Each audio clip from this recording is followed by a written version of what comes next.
Salut tout le monde, aujourd'hui on va parler de la bagarre qu'a eu Hamza Setki. Donc il se serait fait frapper par une équipe de 4 personnes de fianços selon ses propres dires de Hamza Setki sur la chaîne YouTube Hamza Setki évidemment. Donc il se serait fait frapper par 4 individus. Donc ça m'a choqué déjà de le voir comme ça. Après, je connais Hamza Setki, sa chaîne YouTube, c'est polémique. Lui aussi veut faire une sorte de Team Halib comme la Team Halib tout simplement. Et il utilise beaucoup le clash pour faire du buzz, pour faire du bad buzz parfois. On est pour, on est contre. Ça insulte pas mal. Voilà, comme il y a Mounir Moons qui s'est fait supprimer sa chaîne, c'est une autre vidéo. Ça sera sûrement en lien au-dessus ou à la fin de cette vidéo. Donc Mounir Moons qui est aussi un clasheur, même s'il tend à arrêter ou diminuer ou à relativiser le clash, mais il a subi des conséquences, Mounir Moons, et lui, Hamza Setki, il se serait fait frapper par l'équipe Afianso. Pourquoi presque j'allais oublier de dire pourquoi. Parce que Hamza Setki avait fait une vidéo de Fianso par rapport à la sextape qu'a fait Fianso qui a tourné sur les réseaux sociaux. Et apparemment, d'autres personnes ont eu des retours de Fianso. Par exemple, il me semble avoir entendu que Fico TV a eu des menaces de poursuite. Un autre youtubeur aussi a été menacé de poursuite judiciaire par Fianso lui-même pour la vidéo qu'ils avaient mise sur sa sextape qui a tourné. Et apparemment, Hamza Setki, j'ai regardé la vidéo quand même de Hamza Setki, j'essaie d'étudier l'affaire pour faire une vidéo d'actualité du YouTube Game. Donc dans la vidéo de qu'est-ce que dit Hamza Setki dans la première vidéo avant celle-là où il se fait frapper. Il dit Fianso, t'es un haramiste, tu fais du haram.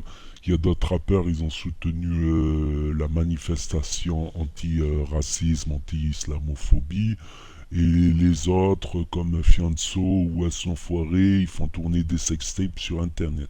Après, je suis pas sûr que c'est eux-mêmes qui l'ont fait tourner.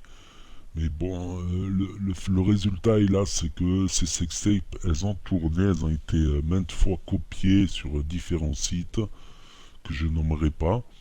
Donc c'est une réalité. Après, est-ce que Hamza a raison de l'insulter de haramis, de dire que c'est la honte de l'islam, de l'insulter, tout ça?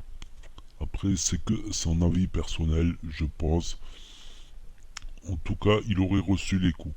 Après, selon certaines autres personnes, par exemple Mounir Moons, il a dit que il se serait pas fait frapper par une équipe de fianços et que ça serait juste une bagarre avec un mec lambda dans la rue qui l'aurait démonté. C'est une probabilité. Est-ce que c'est la vérité? Je ne sais pas. Est-ce que c'est une probabilité? Sûrement. C'est son point de vue, c'est possible. Après, quand on regarde bien les coups qu'il a reçus, il a reçu que l'œil droit. L'œil droit, et vous voyez un peu au-dessus. Allez, je vais vous montrer, je sais pas si on va voir la flèche.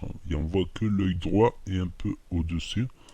On va regarder sur une autre photo. Vous voyez, l'œil droit est un peu au-dessus. À mon avis, le gars, il avait une bague. Pour qu'il y ait ces petites traces-là, le gars, il avait une bague. Voilà, quelques photos de Hamza Setki. Il serait sous perfusion, là, actuellement. Il serait carrément sous perfusion. Donc j'ai plutôt l'impression que c'est une bagarre avec un droitier. Après, est-ce que c'est la vérité? Je ne sais pas. De mon expérience personnelle, pour m'être battu contre une bande de jeunes à une époque, moi j'étais moi et un pote et un autre gars qui a fui. Voilà, on s'est embrouillé contre une bande de jeunes, donc on s'est retrouvé on était trois au départ, on s'est retrouvé à 2 contre 8. Donc il y en avait 4 contre moi, 4 ou 5 contre moi et 4 ou 5 contre mon pote. Mon pote il en démontait des coups de pied de partout, tout ça. Donc j'avais 2 yeux au beurre noir moi personnellement. Tellement j'avais reçu des coups de pied à gauche, à droite qui m'encerclaient, qui me frappaient à coups de pied, que j'avais les 2 yeux enflés.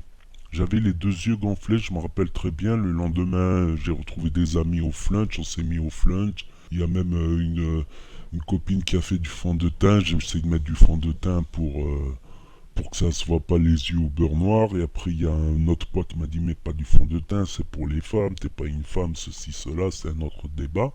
Bon, c'était juste pour cacher les blessures. Mais j'avais reçu effectivement des coups de part et d'autre, de gauche à droite. Là, on dirait que c'est plutôt quelqu'un qui a une bague qui l'a frappé au-dessus. Après, quelles que soient les raisons ou ce qui s'est vraiment passé, c'est pas justifiable non plus.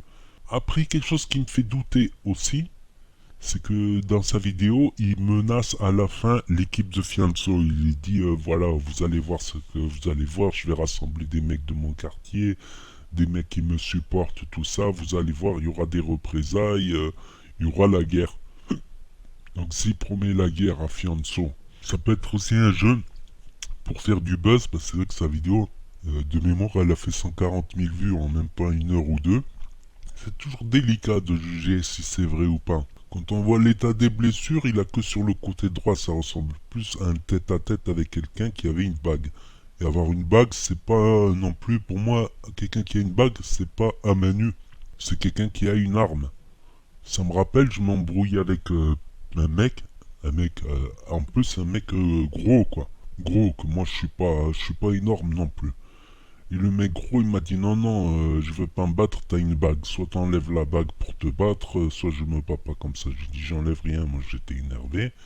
Puis finalement on s'est pas battu. J'ai vu que le mec, voilà, il faisait un peu marche arrière alors qu'il fait 2 fois mon poids. Mais il me disait, voilà, t'as la bague c'est une arme. C'est un bout de métal, c'est comme un coup de poing américain mais en plus petit. J'avais pas fait de vidéo critique sur Hamza Sedki, ben, aujourd'hui on parlait dès le départ du personnage Hamza Sedki, ben c'est Buzz, comme j'ai dit, il veut faire la team Halib, il veut même remplacer la team Halib par sa team. Voilà, et beaucoup de clash, beaucoup de vidéos. Il doit faire normalement un combat avec Salif Punch, c'était en novembre ou décembre, ça a été reporté en décembre, son combat avec Salif Punch. Il devait s'embrouiller avec Mounir Moons. Ah ouais, il avait été carrément tapé chez les parents de Mounir Moons. Ça se fait pas, ça se fait pas, franchement. Tu t'embrouilles contre un gars, tu t'embrouilles contre un gars, aller jusqu'à ses parents, frapper chez ses parents, ça craint un peu. Voilà, après, voilà, s'il a pas manqué de respect aux parents, ça va, hein. Ça, je sais pas ça, par contre. J'ai juste entendu dire qu'il a frappé. Je sais pas s'il a manqué de respect ou pas. S'il frappe pour dire Mounir Moons descend, viens, on va se parler, ok. Si c'est pour insulter les parents, ça craint. Ça, j'en sais rien, donc je dis pas. Donc le personnage, il veut faire du buzz, il veut faire monter sa chaîne YouTube. Voilà, avec l'ambition d'arriver au niveau de la TM Halib. Voilà, il a clashé, comment il s'appelle celui-là de la TM Halib qui est en prison. Il a clashé aussi un peu tout le monde, des rappeurs, tout ça. Donc comme j'ai dit, le clash, c'est pas dans ma culture à moi déjà. Moi j'ai grandi à l'époque, il n'y avait pas de smartphone, il y avait à peine des beepers. Il y avait si on avait à dire quelque chose, on le disait en face. Si on avait à parler de débat d'un sujet, on le disait en face. Et des fois ça finissait pas si mal que ça, tu vois. Parce qu'on discutait en face. Là c'est par interposé, c'est un laps de temps.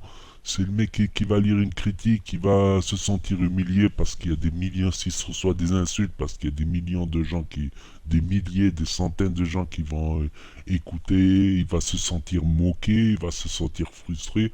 Alors que des fois, une embrouille entre potes à l'époque, on va s'insulter, se pousser, et après on va s'expliquer, on va même peut-être se frapper, se donner 2, 3 coups, et après on va s'arrêter, on va discuter. Et on va s'expliquer pourquoi, ouais, toi tu me dois 10, je te dois 10, ouais, mais toi tu me dois ceci, ah ouais, tu t'en souviens pas là à l'époque quand tu m'avais donné ça, donc donc c'est toi qui me dois plutôt 10, ouais, mais bon, ça c'était une ancienne affaire, voilà, ils se réglaient les affaires entre eux, des fois ça finissait bien, des fois ça se finissait en baston, après on en discute. Là aujourd'hui, tout se passe par internet. Mettons les jeunes s'en est par internet. Après, je sais pas quel âge il a cette kill, m'a l'air d'avoir plutôt dans les 33 ans, 35 ans, 36 ans, je sais pas. Je dirais, allez, une fourchette entre 33 et 37, 38 ans, je dirais une fourchette comme ça. C'est qui Arouf, il avait dit qu'il avait 40 ans ou un truc comme ça, ou Lagdar, ou je sais plus qui. Donc ça m'étonne, ça m'étonne. Moi, j'ai appris, tu vois, déjà de pas insulter un flic. Par exemple, tu es devant un flic, Tu peux lui dire, ouais, ton contrôle c'est abusé, pourquoi tu nous contrôles nous, pourquoi tu contrôles pas les jeunes qui passent là-bas, vous venez tout le temps sur nous. Ça se passait bien, le flic il te dit, ouais, mais ceci, cela, c'est toujours les mêmes, ouais, mais bon, on n'a rien fait là, qu'est-ce qu'on a fait, on fait jamais rien. On discutait, on apprenait ça, sauf que si un flic, tu lui dis enculé, eh ben il te prend, il te met outrage à agent et tu passes devant un tribunal sur un contrôle d'identité qui pouvait se finir par au revoir, ne faites pas trop de bruit et ça se passera bien. Ça finissait en jugement avec les avocats, avec des amendes, un bracelet, voire je sais pas quoi. Vous voyez le délire. Moi j'ai appris que on peut parler à des flics par exemple, mais tu dépasses pas les limites, insulte pas, tu lui expliques pourquoi. Tu vois, moi c'est pour ça que ma chaîne elle est basée sur ça. Il n'y a pas d'insulte, il y a de la critique constructive. Je dis ce que je pense, j'expose les faits et je dis ce que je pense aussi. J'expose les faits, voilà, c'est un fait. Hamza fait de la critique, du clash. Ça fait du buzz, parfois du mauvais buzz. Là, j'ai oublié de le dire, mais il a carrément peur de perdre son œil. Ça m'étonnerait. Pour moi, ça a l'air d'être un œil au burner classique. Après, je lui souhaite pas. Voilà, je souhaite pas aussi qu'on soit les clashs, qu'on l'aime ou qu'on l'aime pas, c'est quelque chose que je souhaite pas à quelqu'un qui perde son œil, même à un ennemi, voilà. Moi, Hamza, je le suis parce que voilà, il parle de sujets d'actu, tout ça. Comme je suivrais n'importe qui, juste par curiosité, on va dire. Je suis ni fan, ni je le déteste, voilà. Après, il abuse, il y a des fois il abuse, comme les autres, ils abusent un petit peu, ils dépassent la ligne du politiquement correct, voilà. Puis s'il perd son œil, il est tout en droit de porter plainte s'il a des preuves que c'est l'équipe de Fianso. Soi-disant en le frappant, il lui aurait dit que c'est Fianso. Et après l'avoir frappé, ils auraient appelé Franck Fianso, il lui aurait dit que le travail est fini. Est-ce que c'est vrai? Est-ce que c'est faux? Est-ce que c'est pour du buzz? J'en sais absolument rien. Voilà, voilà, mais c'est un sujet d'actualité, comme je traite des sujets d'actualité, comme j'analyse des chaînes du YouTube Game, des chaînes soit Clash, soit loufoque ou des fous sur YouTube, il y en a aussi. Donc n'hésitez pas à vous abonner si vous voulez suivre mes prochaines vidéos, à laisser un petit commentaire, à me dire ce que vous en pensez, à mettre un like, et je vous dis à bientôt pour d'autres vidéos sur les sujets.